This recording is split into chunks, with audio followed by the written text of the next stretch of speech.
Hello everyone, welcome back to our channel future study. Guys, इसमें BA program second semester political science discipline subject के important question with answer बता रहे। और ये class third है। इससे पहले आपने बाकी की क्लासेस नहीं देखी है तो देख लीजिएगा, लिंक आपको प्लेलिस्ट का डिस्क्रिप्शन बॉक्स में मिल जाएगा। इंपॉर्टेंट क्वेश्चन विद आंसर है गाइस, जो आपके ऑफलाइन पेपर में आने के चांस 90% होते हैं, वही क्वेश्चन यहाँ पर हम लेते हैं। ठीक है, तो क्वेश्चन आपका जो इस वीडियो में हम बताएंगे, ये प्रधानमंत्री की नियुक्ति, शक्तियाँ एवं कार्य, इन 3 टॉपिक के ऊपर बताएंगे। अगर आपके पेपर में ये पूछे या इनमें से कोई सा भी पूछे तो आप आंसर इसका लिख सकते हैं। ठीक है गाइस, तो कंप्लीट वीडियो को देखिएगा तो आप देख सकते हैं जो हमारा क्वेश्चन तो आपको पता चल गया। आंसर देख लीजिए। संसदीय शासन प्रणाली की सबसे महत्वपूर्ण संस्था मंत्रिपरिषद होती है, जो कि प्रधानमंत्री के नेतृत्व में कार्य करती है। तो जो संसद का जो होता है उसमें जो सबसे मेन कौन होता है, मंत्रिपरिषद। और वो मंत्रिपरिषद है ना, जो प्रधानमंत्री जो भी हुक्म देगा उसके अंदर ये कार्य करती है। ठीक है, यह कार्य मंत्रिपरिषद करेगी। संविधान का अनुच्छेद 74 में मंत्रिपरिषद के प्रधान के रूप में प्रधानमंत्री का उल्लेख किया गया है। और जो अनुच्छेद है ना 74, उसके अंदर ना जो प्रधानमंत्री के नीचे जो सेकंड नंबर पर है उसे मंत्रिपरिषद कहते हैं और वो उनके अकॉर्डिंग कार्य करती है। ठीक है, नेक्स्ट देखते हैं। संविधान द्वारा भारत में संसदीय शासन प्रणाली की स्थापना की गई है तथा कार्यपालिका की सर्वोच्च शक्तियाँ राष्ट्रपति में निहित की गई है, परंतु व्यावहारिकता तौर पर उनकी समस्त शक्तियों का प्रयोग प्रधानमंत्री द्वारा किया जाता है। प्रधानमंत्री सत्ताधारी दल का नेता होता है तथा सरकार का प्रमुख भी होता है। तो ये तो आपको प्रधानमंत्री के बारे में पता चल गया गाइस। ये ना आपको परिचय में लिखना है। ये जो अभी हमने आपको बताया है, ये प्रधानमंत्री की शक्तियाँ कार्य के बारे में ये परिचय है गाइस। इसका भी मेन क्वेश्चन आपके सामने यहाँ से शुरू हो रहा है। ठीक है, तो ये जो प्रधानमंत्री का कार्यकाल तो आपको 5 वर्ष का होता है इनका। ठीक है, तो ये देखते हैं। प्रधानमंत्री को मुख्य 5 वर्षों के लिए चुना जाता है, परंतु उसका कार्यकाल निश्चित नहीं होता, क्योंकि प्रधानमंत्री अपने पद पर तब तक बना रहता है जब तक उसे लोकसभा में पूर्ण बहुमत का समर्थन प्राप्त होता है। यदि प्रधानमंत्री लोकसभा में बहुमत खो देता है तो उसे अपना त्यागपत्र देना पड़ता है। तो जो प्रधानमंत्री का कार्यकाल कितने वर्ष का होता है, तो 5 वर्ष का होता है, लेकिन ये कोई कंफर्म नहीं है कि वो 5 साल तक ही टिका रहेगा। उससे पहले भी वो हटाया जा सकता है, क्योंकि जो उसका बहुमत होता है ना लोकसभा में, तो अगर लोकसभा में उसने अपना बहुमत खो दिया ना, मतलब अपनी उसकी लोकसभा की नज़रों में वो नीचे गिर जाएगा ना, तो वो अपने पद से त्यागपत्र देना हो जाएगा, वहाँ से हटा दिया जाएगा। ठीक है गाइस, तो ये समझ में आ गया। एंड जो इसकी नियुक्ति है ना, देखो प्रधानमंत्री की नियुक्ति कौन करता है, ये भी आपको ऐसे ही आपको आंसर लिखना है पॉइंट टू पॉइंट।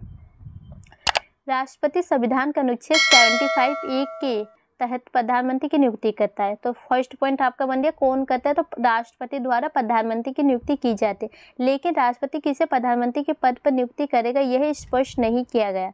सामान्य तौर पर राष्ट्रपति सबसे बड़े दल के नेता अथवा सबसे बड़े गठबंधन वाले दलों के नेता को प्रधानमंत्री के पद पर नियुक्ति करता है। लेकिन ये कोई कंफर्म नहीं है ना कि जो किसे प्रधानमंत्री बनाया जा सकता है, लेकिन प्रधानमंत्री उसे ही बनाया जाता है जो सबसे ताकतवर हो, सबसे बड़े गठबंधन में जुड़ा हो, उसके नीचे बहुत सारे लोग काम करते हो, उसी को ना प्रधानमंत्री का बनाया जाता है, नेता चुना जाता है। ठीक है, यानी ये देखिए, सामान्य परंपरा यह है कि लोकसभा में बहुमत दल के नेता को प्रधानमंत्री के रूप में नियुक्ति की जा सकता है। और जो एक परंपरा होती है ना, उसके अकॉर्डिंग ये कहा जा रहा है जो लोकसभा के जो बहुमत है ना, अगर लोकसभा के बहुमत किसी को भी प्राप्त है ना, तो उसे प्रधानमंत्री के पद पर बनाया जा सकता है। परंतु लोकसभा में किसी भी दल को बहुमत प्राप्त ना होने की स्थिति में प्रधानमंत्री की नियुक्ति राष्ट्रपति अपना विवेक का प्रयोग करके कर सकता है। अगर मान लीजिए लोकसभा में किसी को भी मतलब लोगों द्वारा प्रधानमंत्री नहीं चुना गया, लेकिन तो फिर उसके अकॉर्डिंग ना राष्ट्रपति अपनी सोच समझ के अकॉर्डिंग ना किसी को भी प्रधानमंत्री के पद पर बना सकता है। ठीक है, तो ये तो हो गया। एंड यहाँ से देखिए प्रधानमंत्री की नियुक्ति की प्रक्रिया, और जो प्रक्रिया है किस टाइप से की जाती है। ठीक है, प्रधानमंत्री की नियुक्ति के लिए वही योग्यता होनी चाहिए जो लोकसभा का सदस्य बनने के लिए होती है। ठीक है, क्योंकि प्रधानमंत्री लोकसभा का सदस्य और बहुमत प्राप्त दल का नेता होता है। ठीक है, अगर आपको प्रधानमंत्री के पद पर जाना है ना, तो उसे सबसे पहले तो लोकसभा का सदस्य होना चाहिए। ठीक है, और क्योंकि उसे लोकसभा का सदस्य होने के साथ साथ तो वो बहुमत भी प्राप्त होगा ना, उस दल का नेता होगा, जब उसे प्रधानमंत्री के लिए नियुक्त किया जा सकता है। प्रधानमंत्री पद के लिए ये अनिवार्य नहीं कि प्रधानमंत्री लोकसभा का सदस्य हो, और ये कोई ज़रूरी भी नहीं है कि वो लोकसभा का सदस्य हो, लेकिन उसे बहुमत अच्छे प्राप्त होना तो वो बन सकता है। ठीक है, थर्ड पॉइंट देखते हैं।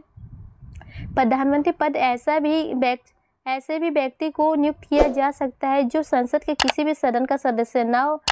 उस व्यक्ति को लोकसभा के बहुमत वाले दल अपना नेता चुने, लेकिन 6 महीने के अंदर उसे व्यक्ति को लोकसभा का सदस्य बनना जरूरी है। कोई एक आम व्यक्ति भी ना प्रधानमंत्री के लिए पद के लिए चुना जा सकता है अगर वो लोकसभा का उसे समर्थन प्राप्त नहीं, लेकिन उसको 6 महीने का टाइम दिया जाता है, उसके अंदर ना उसे लोकसभा का सदस्य बनाना जरूरी होगा। ठीक है गाइस, तो ये इसमें बताया। जो आपका नेक्स्ट पॉइंट बनता है ना गाइस, प्रधानमंत्री की शक्तियाँ एवं कार्य, यही इंपॉर्टेंट पॉइंट था इस क्वेश्चन का। ठीक है, तो आप ये देख सकते हैं जो फर्स्ट पॉइंट आपके सामने ये वाला है कि प्रधानमंत्री द्वारा मंत्रियों की नियुक्ति की जाती है। तो आपको पता चल गया जो किसके द्वारा, तो प्रधानमंत्री के द्वारा ही की जाती है और राष्ट्रपति के द्वारा भी की जाती है। ठीक है, तो 2 ऑप्शन पता चल गए।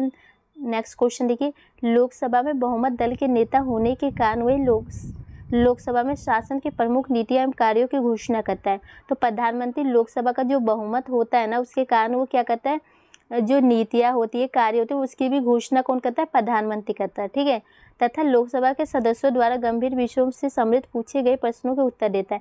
अगर लोकसभा में कोई भी प्रश्न पूछे जा रहे हैं ना, तो उसका उत्तर देने का काम किसका है, प्रधानमंत्री का है। ठीक है, तो ये देखिए नेक्स्ट पॉइंट आपका, देश की वित्तीय व्यवस्था एवं वार्षिक वित्तीय वितरण निर्धारित करने में भी प्रधानमंत्री की मुख्य भूमिका होती है।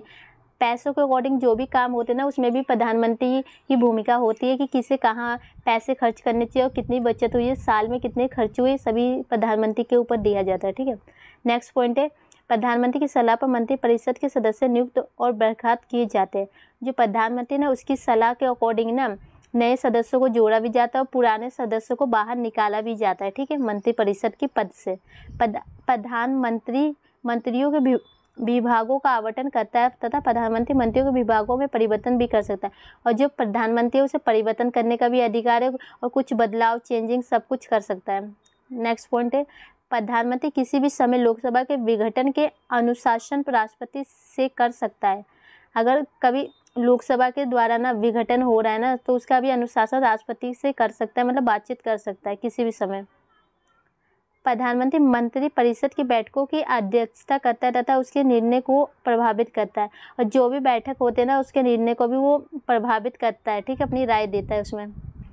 संविधान का अनुच्छेद 78 के अनुसार प्रधानमंत्री को ये शक्ति है कि वही प्रशासन तथा विधान से संबंधित सूचना राष्ट्रपति को देता है। अगर कोई भी सूचना आती है ना 78 के अकॉर्डिंग ना, जो प्रधानमंत्री द्वारा राष्ट्रपति को दी जाती है प्रशासन के विभाग विधान से संबंधित,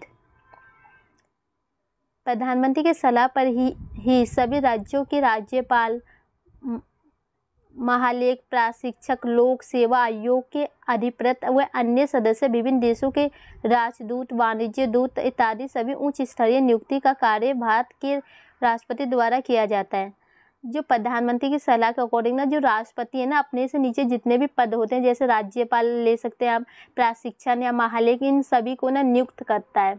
मतलब कि इनको अपने पद के लिए चुनता है कि किस योग्य के पद के लिए ये चुना जाएगा। ठीक है, ये सभी राष्ट्रपति करता है प्रधानमंत्री की सलाह से। ठीक है, प्रधानमंत्री नीति आयोग का अध्यक्ष होता है तथा भारत रत्न, पद्म भूषण, पद्म श्री आदि उपलब्धियों की स्वीकृति का कार्य वास्तविक तौर पर प्रधानमंत्री द्वारा ही किया जाता है। जितने भी जो आप देखते हैं अवार्ड होते हैं, अगर किसी को देना होता है ना, ये सभी ना प्रधानमंत्री के सलाह के अकॉर्डिंग या प्रधानमंत्री द्वारा ही दिया जाता है। ठीक है, तो ये भी आपको लिखना है। एंड जो ये आपको इसी में ये वाला भी पॉइंट लिखना है।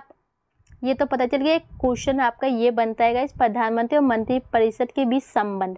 अगर आपके पेपर में ये वाला क्वेश्चन आया ना, तो ये भी आपको लिखना है। ठीक है, वहाँ वो फाइनली वो क्वेश्चन का आंसर कंप्लीट हो गया। ये नेक्स्ट क्वेश्चन है यहाँ, तो आप ध्यान दीजिएगा।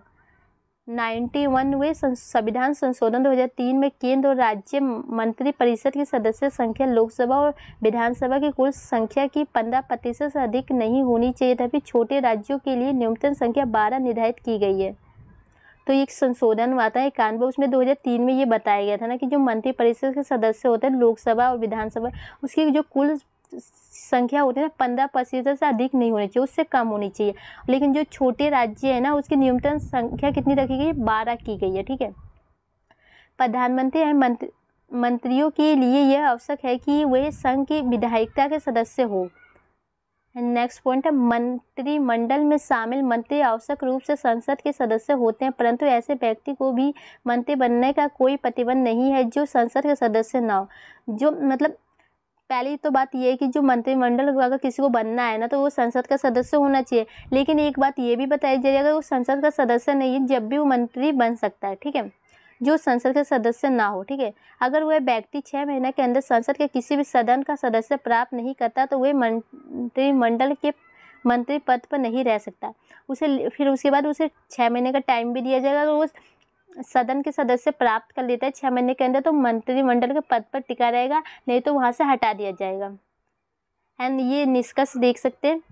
तो आपने देखो इसमें कुछ यहाँ से देखिए, भारत देश का राष्ट्रपति औपचारिक या संवैधानिक शासन है, परंतु प्रधानमंत्री को देश का वास्तविक शासन समझा जा सकता है, क्योंकि भारतीय संविधान का अनुच्छेद 75 के अनुसार देश की वास्तविक कार्यपालिका की शक्तियाँ प्रधानमंत्री के पास होते हैं, और जो भी कार्यपालिका है ना वास्तविक, उसकी सारी शक्तियाँ किसके पास होती है, तो प्रधानमंत्री के पास होती है। अगर आपका क्वेश्चन ये आता है वास्तविक कार्यपालिका की शक्तियाँ प्रधानमंत्री के वर्णन कीजिए, तो यही सब आपको आंसर लिखना है जो अभी हमने आपको बताया, ठीक है। तो आपको ये समझना है क्वेश्चन किस टाइप से पूछेगा, तो आपको समझ के आंसर लिख देना है गाइस। यहाँ पर फाइनली क्वेश्चन का आंसर कंप्लीट हो रहा है।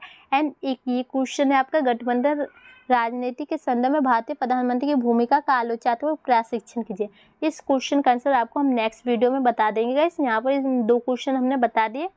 एंड प्लेलिस्ट का लिंक आपको डिस्क्रिप्शन बॉक्स में मिल जाएगा, इंपॉर्टेंट क्वेश्चन विद आंसर की। तो गाइस ये क्लास 3rd है, आप देख सकते हैं। इसमें हमने आपको 2 क्वेश्चन के आंसर बता चुके हैं। इससे पहले भी हमने 2 वीडियो बना रखी है, उसमें भी हमने इंपॉर्टेंट क्वेश्चन विद आंसर बताएं। अगर आपने वो सभी वीडियो नहीं देखी है तो लिंक आपको डिस्क्रिप्शन बॉक्स में मिल जाएगा गाइस। उन सभी वीडियो को आप जरूर देख लीजिएगा। एग्जाम से पहले आप हमारी सभी वीडियो को देख के जाइए, उसी में से जो आपके पेपर में 4 से 5 क्वेश्चन आपके पेपर में आ जाएंगे 8 में से, ठीक है गाइस। तो वीडियो को शेयर कीजिए, टेलीग्राम व्हाट्सएप ग्रुप ज्वाइन कर लीजिएगा, लिंक आपको डिस्क्रिप्शन बॉक्स में मिल जाएगा। Thank you.